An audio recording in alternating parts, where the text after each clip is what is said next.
मैंने इसको पैसा देते हैं, हम इसको पैसा दे रहे हैं, ठीक है, और ये क्या कर रही है, उन पैसों से घरों में सामान लेके आ रही है। यानी यहाँ से पैसा निकल रहा है मेरे पास से, और वो पैसा मेरे घर पर या इसके पास क्या हो रहा है, जमा हो रहा है। माँ देख रही है सारा कुछ, ठीक है। जो जरूरत का सामान है उसमें तो ठीक है, लेकिन कुछ और भी एक्स्ट्रा सामान अगर यहाँ से डिमांड होने लगा तो धीरे धीरे इनका थोड़ा सा सूरत क्या होगा, बिगड़ेगा। और फिर एक टाइम ऐसा आएगा कि मेरा जो इनकम है, सपोज करो मेरा अगर 20,000 इनकम है, ठीक है, और जरूरत की सारी चीजें पूरा करने के बाद और भी जो एक्स्ट्रा चीजें हैं वो खरीदारी हो रही है, और मेरा इस 20,000 में से 90,999 रुपीज खर्च हो चुका है। अगर खर्च हो जा रहा है तब इधर से क्या होता है, एक इंडिकेशन आता है, बेटा संभल जाओ, क्योंकि जरूरतें पूरी नहीं होती हैं। जरूरतें पूरी अगर हो भी जाए तो ख्वाहिश कभी पूरी नहीं हो सकती है। आज अगर हमारे पास साइकिल है तो कल बाइक होगा, बाइक के बाद कार होगा, उसके बाद जरूरतें बढ़ते चले जाएंगे। तो माँ क्या बोलती है कि ये रुक जाओ, यहाँ पर थोड़ा सा स्टॉप हो जाओ, यानी ये इंडिकेट करती है, पहचानने का काम करती है। अब आप सोच रहे होंगे कि इसका हमारे केमिस्ट्री में जो फार्मास्यूटिकल केमिस्ट्री हम लोग पढ़ना है हमें, और उसमें जो हम लोग आज का ये टॉपिक है जिसमें हम लोग एसिड बेस टाइट्रेशन के बारे में जानेंगे, वो क्या है। तो ये जो है जहां से पैसा आ रहा है, यानी मैं पैसा दे रहा हूं, तो ये समझ लो कि यहाँ पर ये आयंस है। नोन का मतलब पता हो, जिसका कंसंट्रेशन हमें पता है। तो मान लेते हैं कि यहाँ पर इसका कंसंट्रेशन है OH माइनस, हाइड्रोक्साइड आयन है, ठीक है, और नीचे में क्या है, एसिड, इसका कंसंट्रेशन क्या होगा, H प्लस, लेकिन इसका कंसंट्रेशन हमें मालूम है, इसका कंसंट्रेशन हमें क्या है, मालूम है, मतलब मुझे मालूम है कि मेरा इनकम कितना है, मेरे को इस 20,000 में से ही खर्च करना है। यहां पर मालूम नहीं है, एक मतलब महिला की इच्छा आप पता नहीं कर सकते कब कौन सा इच्छा सामने आ जाएगा। अगर वो खरीदने जा रही है तो ये और सामान, तो कुछ और नजर आ गया तो उसकी वो भी खरीद सकती है, ठीक है। तो इसका कंसंट्रेशन हमें मालूम है, तो जिसका कंसंट्रेशन हमें मालूम है उसे हम ब्यूरेट में लेते हैं। इसमें लेते हैं हम लोग ब्यूरेट, एक तरह का एक पाइप होता है ग्लास का जिसमें मार्किंग बना होता है, और यहाँ पर स्टॉपर लगा रहता है, इसको हम लोग क्या बोलते हैं, ब्यूरेट। क्या बोलते हैं, ब्यूरेट। और इस ब्यूरेट में हम जो लेते हैं, इसके अंदर में जो लिक्विड लिए हुए हैं या जो सॉल्यूशन लिए हुए हैं उसका कंसंट्रेशन हमें मालूम है, यानी ये नोन है। इसका कंसंट्रेशन हमें क्या मालूम है, नोन है, ठीक है। ये क्या है, स्टॉपर है, जिसको खोल करके हम लोग यहाँ से पॉइंट करके नीचे गिराते हैं, और नीचे सपोज करो फ्लास्क है, नीचे क्या है, ये एक फ्लास्क है, नीचे क्या है, ये फ्लास्क है, और इसका कंसंट्रेशन हमें मालूम नहीं है, इसका कंसंट्रेशन हमें मालूम नहीं है। तो चूंकि इसके अंदर हमने क्या बोला कि OH माइनस आयन है, और इसमें जो एसिड नेचर का है, क्योंकि अगर ऊपर हम लोग बेस ले रहे हैं तो नीचे एसिड लेना पड़ेगा, तो इसका कंसंट्रेशन इसमें क्या है, H प्लस है। और आपको मालूम होगा कि OH minus plus H plus ion दोनों मिलकर के क्या बनाते हैं, मालूम है आपको, वाटर। क्या बनाते हैं, वाटर, यानी कि H2O। क्या बनाते हैं, H2O। तो जब आपको मतलब एसिड बेस का जो टाइट्रेशन है उसमें आप जो ब्यूरेट में लेते हैं उसका कंसंट्रेशन आपको मालूम है पहले से, और नीचे क्या है, H प्लस आयन है, तो जब इसको आप खोलते हैं तो ये क्या होगा, नीचे गिरेगा, ऊपर से क्या होगा, नीचे, वजह से पैसा नीचे आ रहा था, ठीक है। और सपोज करो कि यहाँ पर जो H प्लस आयन की संख्या है वो कितनी है, 100 है, कितनी है, 100 है। तो यहाँ से भी जैसे ही OH माइनस आयन नीचे आएगा, एक अगर आया तो क्या करेगा, इसमें का जो H प्लस है उसको वो ले लेगा, उसको क्या कर लेगा, अपने में समा लेगा, और क्या बना देगा, वाटर। जिस तरह से यहाँ पैसा आ रहा है तो पैसा ये दुकान में लेके जाएंगे और वहां से सामान लेकर के आ जाएंगे, तो तो जैसे जैसे पैसा आते जाएगा घर में सामान क्या होता जाएगा, भरते चला जाएगा। तो उसी तरह से जैसे जैसे OH इसके नीचे आएगा वो क्या करेगा, H+ से मिलकर के क्या क्या भरेगा इसके अंदर में, वाटर बढ़ते चला जाएगा। और कितना OH इसमें आएगा कि सारा H खत्म हो जाएगा, बताओ ऊपर से कितना OH हम गिराएं कि इसका H 100H खत्म हो जाए, कितना OH का जरूरत होगा इसका H+ खत्म करने के लिए, 100 का खत्म होगा, क्योंकि नीचे 100 अगर H+ है तो हमें उसको खत्म करने के लिए कितना OH चाहिए, 100 चाहिए। यानी अगर 100 OH इसमें हम गिरा दें तो इसके अंदर का जो एसिडिक नेचर है वो पूरी तरह से खत्म हो जाएगा और क्या बन जाएगा, वो कंप्लीट रूप से वाटर बन जाएगा। उसी तरह से अगर हम पूरा पैसा यहाँ दे दें अपनी वाइफ को तो पूरा सामान घर में आ जाएगा और मेरा पूरा पैसा खत्म हो जाएगा और घर में पूरा सामान भी भर जाएगा। उसी समय एक यहाँ पर हम लोग इंडिकेटर डालते हैं, क्या डालते हैं इसके अंदर में, इंडिकेटर। इसका काम क्या है, इंडिकेट करना। इंडिकेट का मतलब सूचना देना, सूचक। तो कल बताए थे आपको, तो यहाँ पर इंडिकेटर कौन है, माँ है।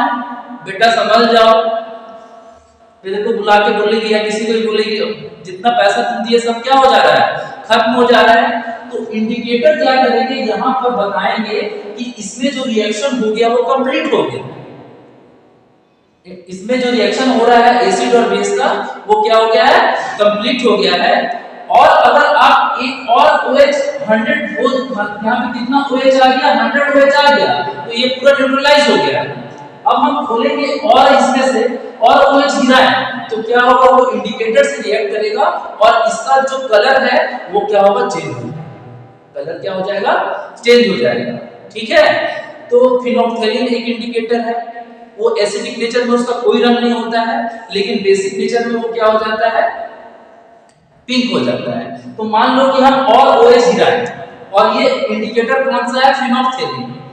तो 100 पहले से OH था और वो 100H को मिलकर के क्या बना दिया था, वाटर बना दिया था। अब एक्स्ट्रा अगर मान लो हम और 10 OH गिरा दिए, कितना OH गिरा दिए, 10, तो टोटल कितना हो गया, 110। तो 10 जो है वो इसमें क्या हो गया, बेसिक नेचर का ज्यादा आ गया और जैसे ही इसमें ज्यादा होगा इंडिकेटर कलर क्या कर देगा, चेंज कर देगा। ठीक है, और इंडिकेटर चेंज होने से पता चल जाएगा कि अब इसमें जो है और ज्यादा डालेंगे तो क्या हो रहा है, न्यूट्रलाइजेशन खत्म हो रहा है और धीरे धीरे वो क्या हो रहा है, उसमें बेस की मात्रा बढ़ रही है। इसका अपोजिट कर लेते हैं, अगर H ऊपर ले लिए OH नीचे ले लिए तब क्या होगा, इंडिकेटर था वो एसिडिक में तो काम नहीं कर सकता, बोले फिनोल्फ्थेलिन। हाँ, मतलब जब OH अपने पास इसमें डाले नहीं है और इसमें पहले से H+ है और तब इंडिकेटर डालेंगे तो कोई रंग चेंज नहीं होगा फिनोल्फ्थेलिन का, जैसा है ना पानी कलर का वैसा ही दिखेगा। लेकिन यहाँ पर H+ आयन और जब OH- आयन दोनों इक्वल हो जाएगा, दोनों क्या हो जाएगा, इक्वल हो जाएगा, तो भी कलर चेंज नहीं होगा। जैसे ही OH एक्स्ट्रा इसमें आएगा तो क्या होगा, उसका कलर चेंज होने लगेगा। समझ में आया बात को? तो इसी को हम लोग बोलते हैं एसिड बेस टाइट्रेशन। अब इसमें कुछ कुछ पॉइंट है जिसका हम कंसंट्रेशन हमें मालूम रहता है, इसको बोलते हैं टाइट्रेंट, TT। ठीक है, और इसको क्या बोलते हैं, टाइट्रेंट। इसको क्या बोलते हैं हम लोग, ट्राइड्रेंट। जिसका कंसंट्रेशन नहीं मालूम है उसको टाइट्रेंट बोलेंगे, जिसका कंसंट्रेशन पता करना है उसको क्या बोलेंगे हम लोग, टाइड्रेंट या एनालाइट। इसका दूसरा नाम क्या है, एनालाइट। इसका दूसरा नाम क्या है, एनालाइट। समझ में आया बात को? और इसमें जो इंडिकेटर, एक और नाम कौन सा है, इंडिकेटर। ये क्या बताता है कि आप लिमिट क्रॉस कर रहे हैं, आप क्या कर रहे हैं, लिमिट क्रॉस कर रहे हैं, स्टॉप हो जाइए। तो एक इसमें पॉइंट आता है उसको बोलते हैं इंड पॉइंट। क्या बोलते हैं इसको, इंड पॉइंट। इंड पॉइंट का मतलब क्या हुआ, उस समय इंडिकेटर इसका कलर बहुत हल्का सा चेंज करेगा कि अगर अब और एक्स्ट्रा आया तो ये क्या हो जाएगा, पूरा अपना नेचर बदल देगा, न्यूट्रलाइज से फिर से या तो एसिडिक हो जाएगा या तो बेसिक हो जाएगा। तो इंड पॉइंट क्या है, एक तरह का वार्निंग साइन है और एक होता है इक्विवेलेंस। क्या होता है, इक्विवेलेंस पॉइंट। इक्विवेलेंस पॉइंट, ठीक है। इक्विवेलेंस पॉइंट में क्या होता है कि इसका जो कंसंट्रेशन है और इसका जो कंसंट्रेशन है दोनों क्या हो जाता है, इक्वल हो जाता है। ठीक है, तो आप लोग ये फॉर्मूला जानते होंगे, M1V1 is equal to M2V2, ये जानते हैं आप लोग, सुने भी होंगे, इससे न्यूमेरिकल्स बनाना पड़ेगा। तो ये फॉर्मूला कब आता है, जब इक्विवेलेंस पॉइंट आ जाता है। समझ में आ रही है बात? ठीक है, तो एसिड बेस टाइट्रेशन में क्या होता है कि एक हम ब्यूरेट लेते हैं, नीचे में फ्लास्क होता है, इस ब्यूरेट में पहले से जिसका कंसंट्रेशन मालूम है उसको ले लेते हैं। अगर यहाँ पर हम बेस लिए तो नीचे एसिड लेना होगा, अगर यहाँ पर एसिड लिए तो नीचे क्या लेना पड़ेगा, बेस लेना होगा। एक साथ में हम लोग क्या लेते हैं, इंडिकेटर लेते हैं, ठीक है। इसके बाद इसको यहाँ से हम लोग खोल करके बूंद बूंद करके नीचे गिराते हैं इसके अंदर में, और इसको सेक भी करते रहते हैं साथ में। क्या करते रहते हैं, सेक भी करते रहते हैं, ताकि वो अच्छी तरह से मिल जाए और वो मतलब रिएक्शन ठीक से हो सके। धीरे धीरे इसका लेवल जो है, मान लो कि यहाँ पर ये 100 था, धीरे धीरे ये लेवल कम होगा। सपोज करो ये कितना में आ गया, 40 में आ गया, इसका लेवल खाली हो गया ये, तो इसको हम लोग बोल लेते हैं V1 और इसको बोलते हैं V2, ठीक है। इसका जो हम लोग यहाँ पे इस्तेमाल करेंगे न्यूमेरिकल को सॉल्व करने में, तो ये हो गया V1, ये क्या हो जाता है V2। तो फाइनल वॉल्यूम हम लोग निकाल लेते हैं, क्या हम लोग निकाल लेते हैं V1 माइनस V2 करके, यानी अगर शुरू में 100 है, नीचे 40 है, तो कितना कम हो गया हमारा, 60 कम हो गया, ठीक है ना। तो इस तरह से हम लोग क्या करते हैं कि यहाँ से हम लोग कैलकुलेट कर लेते हैं कि कितना वॉल्यूम में चेंजेस आया, ठीक है। उसके बाद यहाँ पर हम लोग क्या करते हैं, बूंद बूंद करके डालते हैं उसको और उसको मिलाते रहते हैं, और जैसे ही इसका कलर जो है एकदम अब चेंज होने लगो है, मतलब थोड़ा सा अगर चेंज हुआ, एक पहले कलर बिल्कुल भी नहीं था, हल्का सा मान लो कि पिंक कलर आ गया, तो हम लोग को क्या करना है, रुक जाना है, फिर एक बूंद और डालना है, तो उसके बाद देखना है कि ये जो हल्का पिंक था, जो लाइट पिंक था, वो क्या हो जा रहा है, डार्क हो जा रहा है। तो हम लोग उसके बाद ये करना क्या कर देंगे, बंद कर देंगे, ठीक है। तो इसमें हम लोग को जैसे एग्जाम में अगर क्वेश्चन आ गया एसिड बेस टाइट्रेशन का, तो ये एक ब्यूरेट बना देना है, नीचे फ्लास्क बना देना है, इसको स्टैंड लगा देना है, ठीक है। और मतलब क्वेश्चन छोड़ना नहीं है, अगर कुछ नहीं भी आया तो इतना समझाएं तो इसको लिखेंगे तो मार्क्स मिलेगा, ठीक है। उसके बाद इन पॉइंट क्या होता है वो बता देना है, वो आपको बुक्स में मिल जाएगा।